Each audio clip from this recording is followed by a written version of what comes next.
गए भूखे, मर गए भूखे, मर गए भूखे, मर गए भूखे। बूरेवाला में गंदम की खरीदो फरोख्त बंद होने से सैकड़ों मजदूरों का चूल्हा ठंडा पड़ गया। चंद रोज कबल असिस्टेंट कमिश्नर बूरेवाला की तरफ से गंदम की गैर कानूनी तरसील रोके जाने पर गला मंडी में गंदम की खरीदो फरोख्त बंद हो गई, जिससे सैकड़ों मजदूर बेरोजगार हो गए। बेरोजगारी से तंग मजदूरों ने गले में रोटी डालकर गला मंडी में एहतजाजी धरना दिया।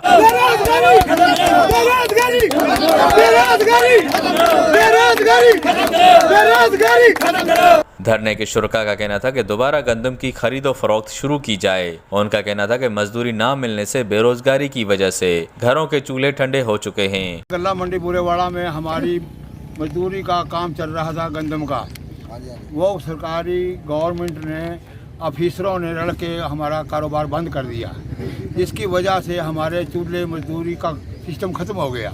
गंदम आएगी तो हमारा काम चलेगा, गंदम नहीं तो हम भूखे हैं, घर जाते हैं बच्चे मुंह की तरफ देखते हैं कि दिहाड़ी नहीं बनती। उन्होंने डीसी विहाड़ी से गंदम की खरीदो फरोख्त बंद किए जाने का नोटिस लेने और रोजगार की बहाली का मुतालबा किया। मर गए भूखे, मर गए भूखे, सीधे मारता भूखा, सीधे मारता भूखा।